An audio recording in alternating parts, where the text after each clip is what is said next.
नमस्कार दोस्तों।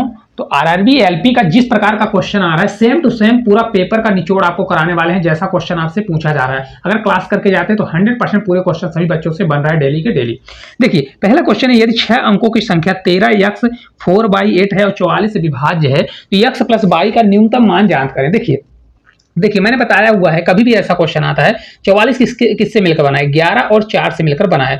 मतलब यह संख्या हमारी 4 से और 11 दोनों से डिविजिबल होगी तभी ये क्या होगी 44 से डिविजिबल होगी। देखिए इसको कर लीजिए, सॉल्व करिए। देखिए 13 दिया है, आपका x दिया है, आपका 4 दिया है, y दिया है और 8 दिया है। देखिए 4 का डिविजिबिलिटी रूल क्या होता है, लास्ट का 2 डिजिट पकड़िए, लास्ट का 2 डिजिट क्या होना चाहिए 4 से डिविजिबल होगा। तो 4 का टेबल पढ़ेंगे तो कितना आएगा, 4 से 28 ज्यादा कितना होगा 7 चौक 28। मतलब यहाँ पर y बराबर 28 होगा तो y बराबर हमारा कितना निकल के आ गया 2 निकल के आ गया। ठीक है, अब देखिए y बराबर 2 आ गया। 11 का डिविजिबिलिटी रूल होता है कि अल्टरनेट नंबर को जोड़िए। तो अल्टरनेट नंबर कौन सा हो जाएगा, 8 को जोड़ेंगे तो y को छोड़ेंगे 4 हो जाएगा, 8 4 12 और 12 3 15। तो आपका 15 बराबर कितना हो जाएगा, देखिए 15 बराबर, फिर इधर से अल्टरनेट इसको छोड़ देंगे तो अल्टरनेट जोड़ेंगे तो 2 प्लस x है और इसको जोड़ेंगे 2 प्लस x तो आपका हो जाएगा x प्लस कितना आ जाएगा 3 आएगा। तो देखिए x के स्थान पर मैं किसको रखूं कि हमारा क्या, या तो पूरा पूरा 0 आ जाए या तो क्या हो जाए 11 का मल्टीपल हो जाए। तो देखिए 11 का मल्टीपल करने के लिए अगर x बराबर मैं क्या रख दूं 1 रख दूं, कितना रख दूं x बराबर 1। देखिए 1 रखूंगा तो 3 1 4 हो जाएगा, 4 इधर घटेगा तो 11, 11 क्या है 11 का मल्टीपल है। तो x बराबर हमारा कितना आ गया 1 आ गया, क्योंकि हमको न्यूनतम लेना है। तो x प्लस y का मान निकाल लीजिए। तो x प्लस y, x बराबर हमारा 1 आ गया, प्लस करिए और y हमारा 2 आ गया। एक्चुअल में टोटल कितना आ जाएगा आंसर, इस क्वेश्चन का राइट आंसर 3 आने वाला है। ठीक है, चलिए अगले क्वेश्चन की ओर चलते हैं। देखिए अगला क्वेश्चन हाइट और डिस्टेंस से है कि एक हेलीकॉप्टर जमीन से 150 मीटर की ऊंचाई पर उड़ रहा है। जमीन पर एक बिंदु से उन्नयन कोण 30 डिग्री है, तो हेलीकॉप्टर के नीचे के बिंदु से उस बिंदु की क्षैतिज दूरी क्या होगी। देखिए मैंने बहुत अच्छे से हाइट और डिस्टेंस को बताया है। देखिए जैसे देखिए मान लीजिए यहाँ से आपका डिस्टेंस दिया गया, देखिए कैसे समझिएगा। देखिए यहाँ कहीं पर देखिए ऊपर क्या है हमारा हेलीकॉप्टर उड़ रहा है और इसकी यहाँ से हाइट, तो कहाँ से यहाँ से हाइट दिया गया है कितना है 150। तो आपकी हाइट यहाँ पर दिया है 150, कितना दिया है 150। एंगल हमारा बन रहा है 30। तो मैंने आपको बताया है कि इसमें क्या होता है हाइट और डिस्टेंस में, अगर ये 30 है तो एक कोण हमेशा 90 डिग्री होता है, कितना होता है 90। तो अगर ये 30 हो जाएगा तो ऑलरेडी अपना कितना हो जाता है 60 हो जाता है। होता है कि नहीं होता है। 30 के सामने हमेशा क्या होता है 1 होता है। अभी इसको नहीं लिखना है, ना लिखिए। 30 के सामने आपका क्या होता है 1 होता है, 60 के सामने हमारा √3 होता है, कितना होता है √3, और 90 के सामने कितना होता है 2 होता है। रेशियो चलता है 1/√3 और 1 2 का रेशियो चलता है। ठीक है, अब देखिए अगर आप देखेंगे तो इसकी हाइट दिया है, मतलब यहाँ कहीं पर मतलब हेलीकॉप्टर उड़ रहा है तो कितने ऊंचाई पर 150, जबकि एक है एक बराबर दिया है हमारा 150, कितना दिया है 150। इसके पाद बिंदु से इसकी क्षैतिज दूरी, मतलब इसको ज्ञात करना। अगर आपको डायग्राम बनाना है तो ए बी बना लीजिए, इसको सी बना लीजिए। मतलब हाइट कितनी है, ए सी बराबर 150 दिया है और ए बी निकालना है तो आपकी हाइट क्षैतिज डिस्टेंस हो जाएगा ए बी बराबर, देखिए एक बराबर हमारा 150 आ गया तो √3 मल्टीप्लाई करेंगे तो आपका 150 रूट कितना आ जाएगा 3 आ जाएगा। इस क्वेश्चन का राइट आंसर यही हो जाएगा। देखिए अगर आप इसको सीख के जाते हैं तो मात्र इस क्वेश्चन को करने में 2 सेकंड लगेगा। चलिए अगले क्वेश्चन की ओर। देखिए अगला क्वेश्चन बहुत लाजवाब है। एक बेईमान दुकानदार अपनी वस्तुओं को 10% के नुकसान पर बेचने का दावा करता है, लेकिन वह ऐसे वजन का उपयोग करता है जो असली वजन से 25% कम है, तो उसका कुल लाभ क्या होगा। देखिए बहुत प्यारा क्वेश्चन, इसको मैं 10 सेकंड से भी कम में आपको बताने वाला हूँ। बोल रहा है कि अपने सामान को 10% मतलब नुकसान पर बेचता है, तो 10% बराबर होता कितना है, तो 10% बराबर होता है आपका 1/10। मतलब कोई चीज 10 रुपए की थी तो उसको कितने में बेच दिया 1 रुपए नुकसान, 10 पर 1 रुपए का नुकसान मतलब 9 रुपए में बेच दिया। अब बोल रहा है कि 25% कम में बेचता है, मतलब वजन का यूज कर रहा है तो 25% कम में बेचता है। तो 25% होता कितना है, 25% बराबर होता है 1/4। मतलब इसका ये हुआ कि 4 में से 1, देखिए 4 में से 1 कम वजन का यूज करता है। तो देखो क्या होगा, वजन का यूज करता है तो यहाँ बच्चे गलती करते हैं। गलती क्या करते हैं कि देखिए यहाँ पर 4 रख देंगे और 4 से कम यहाँ 3 कर देंगे तो गलत हो जाएगा। क्योंकि एक बात बताइए, अगर ग्राहक को मतलब किसी आदमी को अगर दे रहा है, कितना दे रहा है 3, लागत कितने की लगेगी 3 की, तो 4 में 1 की कम मतलब कितना हो जाएगा 3 की, 3 रुपए का उसका पैसा लग रहा है और कमा कितना रहा है 4 रुपए, उल्टा हो जाता है यहाँ पर। अब इसको सॉल्व कर लीजिए। देखिए 3 से हमारा 3 बार जाएगा, इसको भी सॉल्व करेंगे 2 से आपका 2 बार, 2 से आपका 5 बार, तो आपका यहाँ 5 आ गया, ये आपका कितना आ जाएगा 3 दूनी 6 हो जाएगा। तो एक्चुअल में देखें तो 5 से 6 हो रहा है तो 1 रुपए बढ़ रहा है। तो 1 बढ़ रहा है, किस पर बढ़ रहा है 5 पर, परसेंटेज के लिए 100 से मल्टीप्लाई करिए तो कितने का प्रॉफिट होगा 20% का प्रॉफिट होगा। कुछ भी नहीं है क्वेश्चन में, लेकिन अगर आप सीख गए होंगे तब बेस्ट है। चलिए अगले क्वेश्चन की ओर। देखिए अगला क्वेश्चन है कि 40,000 पर 10% प्रतिवर्ष की दर से 18 महीने के लिए चक्रवृद्धि ब्याज की गणना करें यदि ब्याज अर्धवार्षिक हो। कैसी हो, अर्धवार्षिक। देखिए रूल याद रखिएगा, कभी भी अर्धवार्षिक होता है तो दर जो दर रहता है तो उसका हाफ हो जाता है, और इसका क्या हो जाता है समय दिया है तो देखिए मंथ दिया है, इसमें क्या हो जाएगा इसका दो गुना हो जाता है, दो गुना। तब देखिए अगर 18 माह मतलब होता है डेढ़, कितना होता है 1.5 साल होता है, 1.5 साल का दो गुना कितना हो जाएगा 3, आपका 3 ईयर हो जाएगा। और नहीं तो इसको याद रख सकते क्योंकि 6 महीने में ब्याज लगेगा, तो 6 18 मतलब 3 ईयर, कितना आ जाएगा आपका 3 ईयर आ जाएगा। देखिए इसको करने के लिए डायरेक्ट आप रेशियो मेथड भी लगा सकते हैं। देखिए 40,000 रुपए का कितना लग रहा है, देखिए 40,000 रुपए है और किसके रेशियो के हिसाब से देखिए आपका बचेगा कितना 5%, तो 5% के हिसाब से 3 साल का निकालें, 5% बराबर होता है 1/20, मतलब हमारा पैसा कैसा बढ़ेगा 20 से 21, मतलब 21/20 के हिसाब से बढ़ेगा। 3 साल के लिए तो 21/20 करिए और 21/20 कर दीजिए, ठीक है। इसको सॉल्व करिए, देखिए 20 से 20 दिया तो 1 0 2 0 3 0, तो 1 0 2 0 3 0 कट गया, 2 दूनी 4, 4 से आपका 10 बार जाएगा और 2 से हमारा 5 बार जाएगा, कितना जाएगा 5 बार। तो इसको जब मैं सॉल्व करूंगा 21 का क्यूब दिया है तो 92 61 होता है, कितना होता है 92 61 मल्टीप्लाई 5 करूंगा तो आपका आ जाएगा 5 से एक बार 5 हो जाएगा, 6 पंचे 30 होगा, 3 हो जाएगा, 3 कैरी, 5 दूनी 10 से 3 बार 13 होगा और 5 से 9 बार 45 से 46 आ गया, कितना आ गया 46। देखिए यहाँ पर लिखेंगे कितना आ जाएगा पूरा 46 305 आएगा, कितना आ जाएगा 46 305 आ जाएगा। तो अगर देखेंगे एक्चुअल में देखेंगे 46 305 आया, तो अगर देखिए पहले कितना था 40,000 था, अब कितना हो गया 46,305 हो गया। तो हमको सीआई बस, क्योंकि ये अमाउंट आता है, क्या आता है अमाउंट है, तो हमको अगर सीआई बस निकालना है तो सीआई बस हमारा कितना हो जाएगा 6,305 रुपए आपका राइट आंसर आ जाएगा, ठीक है। ये आपका क्या है कि डायरेक्ट आप अमाउंट अगर पूछता तो अमाउंट भी निकाल सकते हैं, वो भी कर सकते हैं। अगर इसी में आपको देखिए अगर इसको आपको डायरेक्ट परसेंटेज से निकालना है, मतलब परसेंटेज डायरेक्ट आपको पता है, तो 5% के हिसाब से 3 साल का कितना होता है, बहुत से बच्चे याद रखे रहते हैं, 3 साल का होता है 15 दशमलव कितना होता है 76% होता है, कितना होता है 76%। डायरेक्ट निकाल सकते हैं 40,000 का सीआई कितना होगा, तो 40,000 रुपए का 3 साल का 5% के हिसाब से कितना होता है 15 दशमलव कितना होता है 76 होता है, अपॉन क्या कर दीजिए 100 कर दीजिए। देखिए 2 अंक के बाद दशमलव 2 जीरो और लगा दीजिए, 1 0 2 0 3 0 4 0, तो 4 0 से 4 0 कट जाएगा, 4 का पूरे में मल्टीप्लाई कर दीजिए। जब 4 का मल्टीप्लाई करेंगे तो आपका लगभग यही आएगा 63 0 कितना आएगा आपका 5 आएगा। तो यही आपका इस क्वेश्चन का राइट आंसर आ जाएगा, कितना हो जाएगा, यही आपका राइट आंसर इस क्वेश्चन का होने वाला है, ठीक है। चलिए अगले क्वेश्चन की ओर देखिए। अगला क्वेश्चन कुछ इस प्रकार का क्वेश्चन आया था कि 0.36 0.90 और 1.44 का एलसीएम निकालिए। देखिए कभी भी ऐसा एलसीएम आता है तो एलसीएम बराबर होता क्या, इसको फ्रैक्शन बदलना पड़ता है, तो एलसीएम बराबर ऊपर का एलसीएम निकाल लीजिए फ्रैक्शन में है और नीचे का हमेशा क्या होता है एचसीएफ होता है। इसको आपको लिखना नहीं है, पहली बार सीख लीजिए, ठीक है। अब देखिए अगर ऐसे दशमलव में आता है तो पहले इनको क्या करिए फ्रैक्शन बदलिए। देखिए 36 हो जाएगा और दशमलव के बाद 2 अंक है तो क्या करिए 1 लिखिए और 2 जीरो लगा दीजिए। इसी प्रकार 90 है, दशमलव के बाद 90 होगा, दशमलव के बाद 2 अंक है तो क्या कर दीजिए 100 लिख दीजिए, क्योंकि देखिए 2 अंक है तो 1 लिखिए 2 जीरो लगा दीजिए। इसी प्रकार कितना होगा 144 होगा, लेकिन दशमलव के बाद 2 अंक है, दशमलव के बाद 2 अंक तो 1 लिखिए और 2 जीरो लगा दीजिए। अगर एक कट हो रहा है तो कट कर दीजिए। अगर देखिए इसको कट करेंगे 2 से 18 बटे कितना आ जाएगा हमारा 50 आएगा। इसको कट करेंगे तो 45 बटे 2 से कट करेंगे, क्योंकि सभी को बराबर कट करना, तो 2 से कट होगा तो हमारा कितना आ जाएगा आपका 50 आ जाएगा। कैलकुलेशन करने में आसानी होगी आपको, ठीक है। ये आपका हो जाएगा 72 बटे कितना आ जाएगा आपका 50 आ जाएगा। तो देखिए ऊपर वाले क्या लिया जाता है एलसीएम, तो ऊपर वाले का आप एलसीएम ले लीजिए, नीचे वाले का एचसीएफ। देखिए नीचे 50 50 आ गया तो एचसीएफ हमारा 50 हो गया। देखिए एलसीएम निकालेंगे, देखिए किस प्रकार से निकालिए। देखिए 72 दिया है तो 72 देखिए 18 चौक 72 होता है, तो 72 तो आपका होगा ही, लेकिन इसमें देखिए 9 8 72 होता है, 9 इसमें है लेकिन 5 नहीं है, तो यहाँ पर क्या कर दिए 5 का मल्टीप्लाई। देखिए मैंने क्या बताया बड़ी से बड़ी संख्या उठाइए, मैंने बड़ी संख्या उठा ली, 18 चौक 72 मतलब 18 इसमें है तो 18 तो हो जाएगा। अब देखिए इसमें 45 में देखिए क्या हो रहा है, तो 45 में 9 है, 9 इसमें भी है, लेकिन इसमें 5 एक्स्ट्रा हो रहा है तो वही 5 का मल्टीप्लाई कर देंगे और नीचे का एचसीएफ करेंगे तो एचसीएफ हमारा 50 आ जाएगा, क्योंकि 50 ही सबसे बड़ी संख्या है जो कॉमन है। अब देखिए अगर आपको इसको सॉल्व करना है, कुछ भी नहीं करना, देखिए अगर बहुत से लोग इसमें मल्टीप्लाई करेंगे, मल्टीप्लाई करने की जरूरत नहीं है। देखिए क्योंकि देखिए 5 से इसको कट करेंगे तो 5 से हमारा 10 बार कट जाएगा, नीचे 10 आएगा तो एक अंक के बाद दशमलव लग जाएगा, तो आपका 7.2 आ जाएगा। कितना आ जाएगा 7.2 जो है इस क्वेश्चन का राइट आंसर आने वाला है, ठीक है।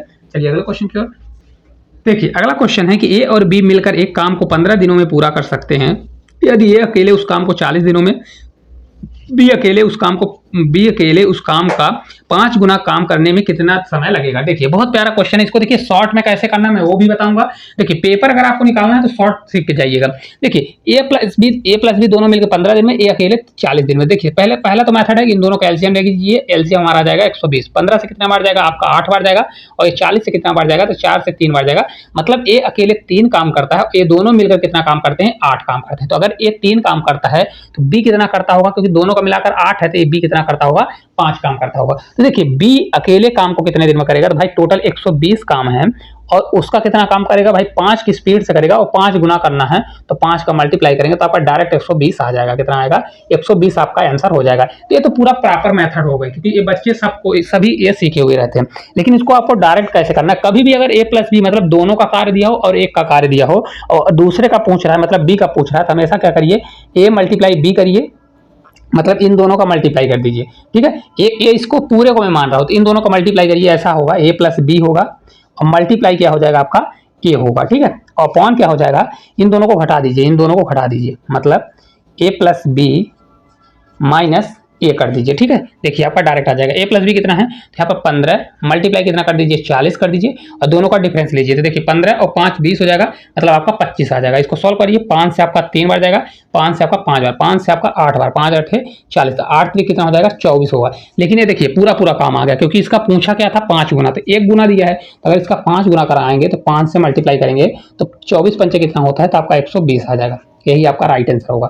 ये आपका शॉर्ट है, आपको इतना लिखना भी नहीं, डायरेक्ट आप ऐसा कर सकते हैं। देखिए दोनों को मल्टीप्लाई करिए, दोनों का डिफरेंस लीजिए, जब एक का मतलब दोनों का दिया हो और एक का दिया हो, एक का पूछ रहा हो, इस प्रकार से कर सकते हैं। चलिए अगला क्वेश्चन क्यों, देखिए अगला क्वेश्चन बहुत लाजवाब है कि साइन 3 अल्फा बराबर काश 2 अल्फा दिया है तो tan 5 अल्फा अपान 2 का मान जांच करें। देखिए कभी भी साइन मतलब कुछ भी दिया, साइन थीटा बराबर कॉस थीटा दिया रहता है तो हमेशा जो थीटा मतलब इन दोनों का मान होता है तो क्या होता है 90 डिग्री के बराबर होता है। तो यहाँ पर क्या करेंगे 3 अल्फा प्लस इसका 2 अल्फा बराबर क्या होगा 90 होगा। देखिए आता कहां से, इसको जब चेंज करेंगे तो साइन 90 माइनस 2 अल्फा करेंगे जो कि क्या होता है कॉस थीटा होता है, साइन साइन कट जाता है तो ये आपका बराबर हो जाता है। ठीक है, देखिए तो 5 अल्फा बराबर कितना हो जाएगा तो आपका 90 हो जाएगा। तो अल्फा का मान कितना आ जाएगा, देखिए 5 से भाग देंगे तो 5 से एक बार, 5 से 8 बार, 18 पंचे 90 होता है। तो आपका कितना आ गया, अल्फा का मान आ गया 18 आ गया। ठीक है, अब देखिए मेरे को tan निकालना है तो tan कितना दिया है tan 5 अल्फा, तो 18 पंचे कितना हो जाएगा 90 हो जाएगा क्योंकि डायरेक्ट मैं कर रहा हूँ, 18 पंचे 90 होगा, 90 अपान 2 करेंगे तो आपका कितना आ जाएगा tan 45 आ जाएगा। और tan 45 का मान कितना होता है 1 होता है। तो इस क्वेश्चन का राइट आंसर कितना आने वाला है, 1 आने वाला है। ठीक है, चलिए अगले क्वेश्चन की ओर। देखिए अगला क्वेश्चन है कि 80 का 40% और 50 के 20% से कितना अधिक है। देखिए कुछ भी नहीं करना, 80 का 40% निकाल लीजिए। देखिए 80 का 40% कितना होगा, 40% के लिए 40/100 करिए, ये आपका कितना आएगा, देखिए 8 चौक 32। देखिए अगर आपको पेपर में करना है तो ये सब लिखने की जरूरत नहीं है, कभी भी 2 जीरो वाला जैसे 80 और 40 दिया है तो आप डायरेक्ट क्या करिए 8 चौक 32, आपका 8 चौक 32 आ जाएगा। जैसे यहाँ 50 और 50 का 20% दिया है तो डायरेक्ट आप इसको निकाल सकते हैं, क्या 5 दूनी 10 होगा, कितना होगा 5 दूनी 10 होगा। 50 का 20% निकालना है तो आप इस प्रकार से ना करिएगा कट आउट, आपका 5 दूनी 10 आ जाएगा। ठीक है, इनका डिफरेंस पूछ रहा है, डिफरेंस कितना है 32 और 10 का डिफरेंस कितना है 22 है, तो यही आपका 22 राइट आंसर आ जाएगा। कितना हो जाएगा 22 आपका करेक्ट आंसर आने वाला है। चलिए अगले क्वेश्चन की ओर। देखिए अगला क्वेश्चन दिया गया है कि एक चुनाव में अमन को वैध वोटों का 45% प्राप्त हुआ और सुमित को वैध वोटों का 35%, कुल वोटों की संख्या 50,000 है, तो यदि 20% वोट अमान्य थे तो तीसरे उम्मीदवार को कितने वोट मिले। ठीक है, देखिए इस क्वेश्चन को करना है तो एक लाइन में आप कर सकते हैं, रेशियो मेथड लगाना है रेशियो भी लगा सकते हैं। देखिए टोटल 100% वोट होता है तो अगर देखिए टोटल 100% होता है तो अगर 20% अमान्य होगा तो एक्चुअल में कितना हुआ 80% मान्य वोट हुआ भाई, 80% मान्य वोट हुआ होगा।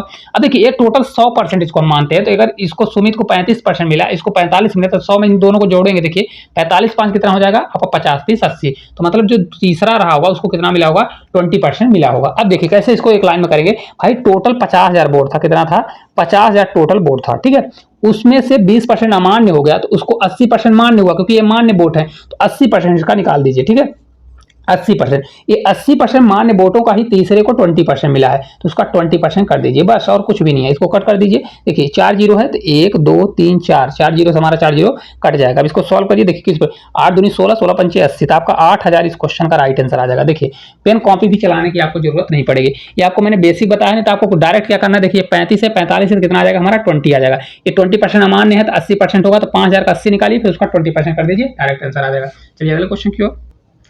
देखिए अगला क्वेश्चन कुछ इस प्रकार का ट्रेन वाला क्वेश्चन है और डेली हर शिफ्ट में जब पेपर होता है तो पूछा जाता है।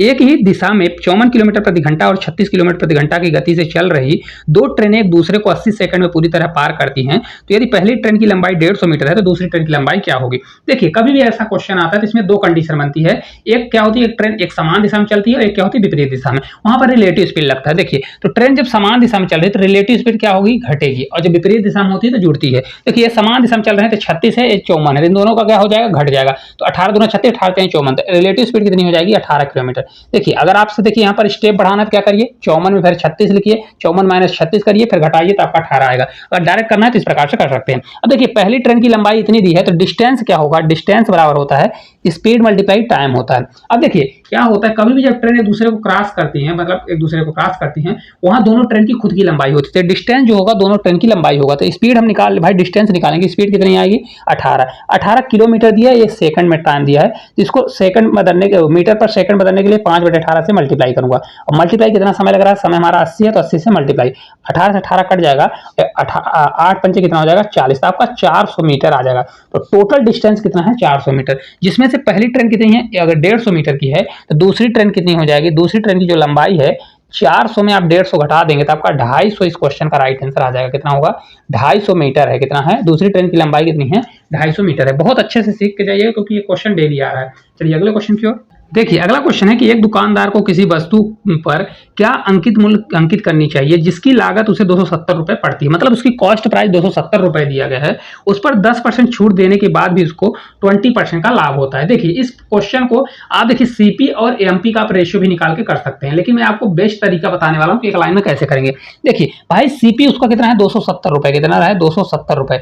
270 रुपए की चीज को आपको 20% प्रॉफिट पर बेचना है, तो कोई चीज, ये तो पहले से 100% होती है, अब 20% लाभ कमाना है, कितने में बेचना पड़ेगा, 100 प्लस 20 मतलब 120%, 120 बटे क्या कर दीजिए, 100 कर दीजिए। अब एक चीज देखिए कि इतने में बेचने पर उसको क्या हो रहा है कि मतलब इतना जो बेच रहा है 10% के डिस्काउंट के बाद बेच रहा है, मतलब कितने के वैल्यू बराबर है, मतलब 100% में 10 घटा दिए, मतलब ये 90% के बराबर है। तो हमेशा क्या करा करें, क्योंकि 90% बराबर होगा तो क्या होगा, ये 90 हमारा नीचे जाएगा, ये जब 1% बराबर करेंगे तो 90 हमारा नीचे जाएगा। तो अब डायरेक्ट क्या करिए, किसके बराबर है, 90%, तो 90 हमारा नीचे जाएगा और हमको 100% निकालना है तो 100 ऊपर कर दीजिए। देखिए परसेंट करना है तो परसेंट भी कर सकते हैं, परसेंट कट जाएगा। ठीक है, 100 से 100 हमारा कट जाएगा। इसको सॉल्व करिए, देखिए एक अगर करना है तो 9 त्रिक 27, तो आपका 3 आ जाएगा, 12 से 3 बार जाएगा, 12 3 36 होगा, तो 360 आपका राइट आंसर आ जाएगा। अगर आप इस स्पीड को पकड़ लेते हैं तो हर क्वेश्चन मात्र 5 से 6 सेकंड में होने वाला है। इसी प्रकार का आपका क्वेश्चन आ रहा है। हाँ, थोड़ा कैलकुलेटिव एक आध दो क्वेश्चन आते हैं, उसको स्किप कर सकते हैं। चलिए अगले क्वेश्चन की ओर देखिए। अगला क्वेश्चन है कि 5000 पर 9% प्रतिवर्ष की दर से 15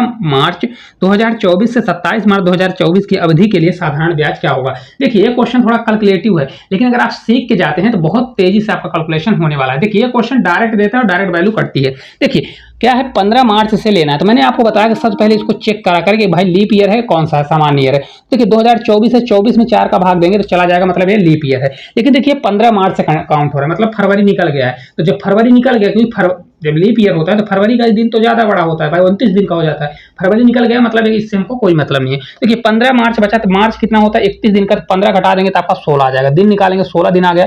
फिर देखिए मार्च बाद अप्रैल, अप्रैल कितने दिन का होता है, 30 दिन का होता है, फिर प्लस करिए, फिर हमको कहां तक जाना है, 27 मई तक, 27 कर दीजिए। इन सभी को जोड़ेंगे तो 7 6 13, मतलब आपका 73 आएगा। कितना आ गया, 73 डेज आ गया। ठीक है, अब इनको ईयर में बदलना है तो आप डायरेक्ट करिए। देखिए 5000 रुपए का हमको सीआई निकालना है, तो 5000 रुपए का 9% के हिसाब से, तो 9% के लिए अपन 100 करिए और मल्टीप्लाई कितने दिन के लिए, 73 दिन के लिए। लेकिन 73 दिन नहीं, हमको ईयर चाहिए। 73 बटे क्या करना पड़ेगा, 365। यहाँ देखिए बच्चों को कंफ्यूज होगा, 365 आपने लिया। देखिए 365 इसलिए लिया क्योंकि यहाँ पर देखिए फरवरी काउंट नहीं हो रही है। अगर फरवरी काउंट होता 29 दिन वाला तो फिर हमको 366 लेना पड़ता। 73 से अगर आप देखेंगे तो 5 बार, कितनी बार जाएगा, 5 बार जाएगा। इसको आप सॉल्व कर लीजिए। देखिए 1 0 2 0, तो 1 0 2 0 कट जाएगा, 5 से हमारा कितनी बार जाएगा, 10 बार। तो 10 से आपका कितना हो जाएगा, 90। तो आपका सीआई कितना आ जाएगा इस क्वेश्चन का, 90 रुपए आपका करेक्ट आंसर आने वाला। कुछ भी नहीं है, बस आपको क्या करना है, देखिए ऐसी खुद ही वैल्यू देता है जो डायरेक्ट करे, बच्चों को मतलब प्रॉब्लम में न डाले, इस प्रकार से देता है। लेकिन अगर आप कैलकुलेशन स्मार्ट तरीके से करेंगे तभी आंसर आएगा। चलिए अगले क्वेश्चन की ओर देखिए। अगला क्वेश्चन है कि 350 और 370 के बीच आने वाली अभाज्य संख्याओं की संख्या कितनी है, दोनों को मिलाकर बताइए। अब देखिए एक चीज आप बताइए, प्राइम नंबर होता क्या है, भाज्य संख्या है, वो संख्याएं होती है जो स्वयं से कटे या तो एक से कटे। तो देखिए 350 से 370 के बीच में हमको चेक करना है, आप अपने से चेक कर लीजिए, क्योंकि ये देखिए हर दिन क्वेश्चन एक चेंज होता है, मतलब वैल्यू बस चेंज कर रहा है, किसके इसके बीच में बताइए। तो देखिए इसमें कौन कौन सा नंबर आता है, एक होता है 353 होता है, कौन सा होता है, 353 होता है, 359 होता है और 367 होता है। ठीक है, 3 नंबर होता है, आप चेक कर लीजिए। ये संख्या स्वयं से कटती है, ये भी स्वयं से कटती है और ये भी स्वयं से कटती है, मतलब स्वयं से कटेगी और एक से कटेगी। देखो टोटल कितनी संख्या हो जाएगी, 3। तो इस क्वेश्चन का राइट आंसर आ जाएगा, टोटल 3 नंबर होने वाले हैं। ठीक है, और आप देख लीजिए 352 भी कट जाएगा, 354 भी कट जाएगा, 55 भी कट जाएगा। ठीक है, चलिए अगले क्वेश्चन की ओर चलते हैं। देखिए अगला क्वेश्चन है कि दो संख्याओं का योग 150 है और उनका एचसीएफ जो है 25 है, यदि उनका एलसीएम और एचसीएफ का अनुपात 5:1 है तो दोनों संख्याएं कौन कौन सी हैं। देखिए कभी भी ऐसा क्वेश्चन आता है कि भाई एलसीएम एचसीएफ दिया गया है और एचसीएफ दिया गया है, तो देखिए आप खुद ही बताइए कि एचसीएफ अनुपात 1 दिया गया है, एचसीएफ दोनों में कॉमन होता है, तो भाई 25 अगर दिया है तो 1 बराबर हमारा 25 होगा कि नहीं होगा, मतलब एचसीएफ एक्चुअल में कितना है 25 है, तो एलसीएम हमारा कितना हो जाएगा, एलसीएम हमारा 25 इसमें मल्टीप्लाई, क्योंकि 1 बराबर हमारा 25 है तो इसमें हम 25 का मल्टीप्लाई करेंगे तो कितना हो जाएगा, 25 पंचे कितना होगा 125 होगा कि नहीं होगा, मतलब एलसीएम हमारा कितना हो जाएगा 125 होने वाला है। अब देखिए आपका क्वेश्चन देखिए क्या है कि तो वह संख्याएं कौन सी होने वाली है। अब संख्याएं देखिए हमेशा क्या होता है, जो संख्या हमारी होती है क्या होती है, यही तो होती है 25A और 25B होती है, यही होती है कि नहीं होती है, मतलब संख्या वही होती है। तो एक्चुअल में तो देखिए इस दोनों में कॉमन क्या आ रहा है भाई, 25 ही कॉमन आ रहा है, तो संख्या भी तो हमारी यही हो जाएगी, 25 और 125 ही तो हो जाएगी, कुछ भी करने की जरूरत नहीं। अगर नहीं है तो आप ऐसा करिए 25, क्योंकि 25 दोनों का 25A होता है और 25B होता है, यही होता है कि नहीं होता, हमारी संख्या यही होती है। लेकिन दोनों में देखिए ऑलरेडी रेशियो दे दिया है तो इसमें मल्टीप्लाई कर दीजिए, 25 वही सेम चीज करना है, कुछ भी नहीं है। चलिए अगले क्वेश्चन की ओर। देखिए अगला क्वेश्चन है कि 10%, 20%, 25% का एकल डिस्काउंट क्या होगा। देखिए मैंने आपको बताया है कभी भी अगर इन तीनों में से एक 10 आ जाता है तो हमेशा डिजिटल सम क्या हमारा आंसर होगा, जिसका डिजिटल सम 1 होगा। ठीक है, तो अगर ऑप्शन देखेंगे तो 55 है और 46 है, 55 का भी डिजिटल सम 1 आएगा और 46 का, दो ऑप्शन है। अगर एक ऑप्शन होता तो हम डायरेक्ट देख के भी आंसर लगा सकते थे। तो चलिए इसको सॉल्व करना पड़ेगा। 10% बराबर होता कितना है, 10% बराबर आपका होता है 1/10 होता है। 20% बराबर कितना होता है, 20% बराबर होता है 1/5 होता है। और 25% बराबर कितना होता है, 1/4 होता है, यही होता है कि नहीं होता है। अब देखिए 10% बराबर 1/10, मतलब कोई चीज 10 थी और 10 पर 1 कम कर दिया, मतलब 9 रुपए का बेचा। इसी प्रकार देखिए 20% बराबर 1/5 होता है, 5 रुपए पर 1 रुपए का डिस्काउंट दिया, कितने में दिया 4 रुपए का। इसी प्रकार 25% बराबर 1/4 होता है, 4 पर 1 का डिस्काउंट दिया तो कितने में दिया 3 का दिया। देखिए 4 से 4 कट जाएगा, जो कटेगा तो काट दीजिए। 5 से देखिए 5 से 10 बार जाएगा, 5 से 50 हो जाएगा, 9 से 3 बार जाएगा आपका 27 हो जाएगा। देखिए कितने की कमी आई, तो 50 से हमारा 27 हुआ, मतलब 23 की कमी आई। तो 23 की कमी आई, किस पे कमी आई, तो नीचे जाएगा 50, तो 50 नीचे जाएगा, परसेंटेज के लिए 100 से मल्टीप्लाई, 50 से 2 बार जाएगा तो 23 दूना कितना हो जाएगा 46 हो जाएगा। तो टोटल एकल डिस्काउंट कितना हुआ, 46% का डिस्काउंट हो गया। देखिए आप इस प्रकार से भी कर सकते हैं, नहीं तो आप सक्सेसिव 10 देखिए इसको आप लगा सकते हैं सक्सेसिव मेथड, कैसे A+B और प्लस A × B/100 कर सकते हैं। देखिए 20 10 30 हो जाएगा और 20 से कितना हो जाएगा, तो आपका 2 आ जाएगा, तो 20 10 30, 30 में 2 जाएगा तो आपका 28 हो गया। फिर 28 और 25 का निकाल लीजिए, इसी प्रकार तो आपका आंसर आ जाएगा। चलिए अगले क्वेश्चन की ओर। देखिए अगला क्वेश्चन है कि एक कार 4 क्रमिक 12 किलोमीटर की दूरी क्रमशः 10 किलोमीटर से 20 किलोमीटर से 30 किलोमीटर प्रति हावर से और 60 किलोमीटर प्रति हावर से चलता है, तो इसकी औसत चाल क्या होगी। अब इस प्रकार की अगर क्वेश्चन आ जाता है तो आपको बहुत समय लगने वाला है, लेकिन ऐसे क्वेश्चन मैं आपको बताऊंगा कि समय कैसे बचाना है, आपको मात्र इसमें 10 सेकंड कैसे देना है। देखिए क्योंकि चारों दूरियां बराबर है तो क्या होता है, एवरेज स्पीड कितनी होती है, एवरेज औसत जो स्पीड होती है total distance upon total time होता है। तो भाई टोटल डिस्टेंस कितना भाई, तो 12 चौक 48 है, क्योंकि 4 डिस्टेंस है, 12 चौक 48 हो जाएगा। अपॉन क्या करिएगा, क्योंकि देखिए टाइम बराबर होता है स्पीड, क्या होता है आपका डिस्टेंस अपॉन होता है स्पीड। तो यहाँ डिस्टेंस कितना दिया है 12 दिया है, तो 12/1 की स्पीड जाएगा तो 12/10 की स्पीड से फिर प्लस करिए, क्योंकि इतना समय आएगा, फिर इस वाले में जाएगा तो 12 के डिस्टेंस को 20 की स्पीड से जाएगा, यही होता है ना। देखिए डिस्टेंस अपॉन स्पीड होता है टाइम बराबर। फिर इसी प्रकार 30 से जाएगा तो 12 डिस्टेंस को 30 से कवर करेगा, फिर इसी प्रकार 12 डिस्टेंस को किससे करेगा 60 की स्पीड से करेगा। अब देखिए नीचे का पूरा एलसीएम आएगा 60 30 20 और 10 का एलसीएम कितना आ जाएगा हमारा 60 आ जाएगा, तो आपका 48 हो जाएगा और 60 पलट के हमारा ऊपर चला जाएगा। ठीक है, अब देखिए डायरेक्ट कैसे करना है, देखिए 10 में अगर 60 का भाग देंगे तो 10 से 6 बार जाएगा, तो 12 से 6 बार 72 हो जाएगा। प्लस करिए 20 से 3 बार, 20 3 60 हो जाएगा, तो 12 से 3 बार आपका 36 हो जाएगा। ठीक है, फिर प्लस करिए 30 दूना, तो 12 दूना कितना आ जाएगा आपका 24 आ जाएगा, और प्लस 60 में 60 का देगा तो 1 आ जाएगा, तो आपका प्लस कितना हो जाएगा 12 हो जाएगा। इन सभी को जोड़ेंगे तो आपका कितना आ जाएगा, देखिए 48 मल्टीप्लाई आपका 60 होगा, और इन सभी को जोड़ेंगे देखिए 72 36 24 दिया, तो 36 और 24 को जोड़ेंगे तो कितना हो जाएगा 40 20 60 हो जाएगा। तो 60 आपका ये होगा, 60 हुआ और 12 इसमें जोड़ेंगे तो देखिए 72 और 10 82 2 84 हुआ, 84 और आप 60 जोड़ लीजिए, 84 60 तो आपका 144 आ जाएगा, 144 आ जाएगा। देखिए 12 से कट करेंगे, 12 चौक 48 होता है, 12 का 12 हो जाएगा, 12 से 12 बार, 12 पंचे 60, तो 4 पंचे 20 जो है आपका इस क्वेश्चन का राइट आंसर आएगा, 20 किलोमीटर प्रति हावर्स आ जाएगा। देखिए अगर आप इस प्रकार से करेंगे तभी इस क्वेश्चन को अटेम्प्ट करिएगा, नहीं तो बहुत समय लगने वाला है। ठीक है, इस प्रकार जितने भी क्वेश्चन पूछे गए थे। एक आपका जो बंटन से क्वेश्चन पूछा जा रहा है सांख्यिकी वाले से, उसका मैंने अलग से क्लास बनाई, उसको आप जरूर देख के जाएं, क्योंकि डेली के डेली उससे क्वेश्चन पूछा जा रहा है। तो आप उसको देख लीजिए, मात्र उसमें 10 से 15 मिनट की क्लास है, उसको आप देख लेंगे तो पूरा मैंने माध्यिका, बहुलक सब बताया। वो इसमें नहीं लिए हैं, लेकिन उसको मैंने अलग से ही बता दिया, आप उसको सीख लीजिए। बहुलक कैसे निकालते हैं, माध्यिका, माध्य कैसे निकालते हैं, क्योंकि हर शिफ्ट में आ रहा है क्वेश्चन। तो क्लास आपको किस प्रकार से लगी कमेंट करके जरूर बताइए। अगर अच्छी लगती है तो प्यारा सा कमेंट करिए, और चैनल पर नए हैं तो चैनल को सब्सक्राइब करिए। तो आज के लिए इतना ही, धन्यवाद।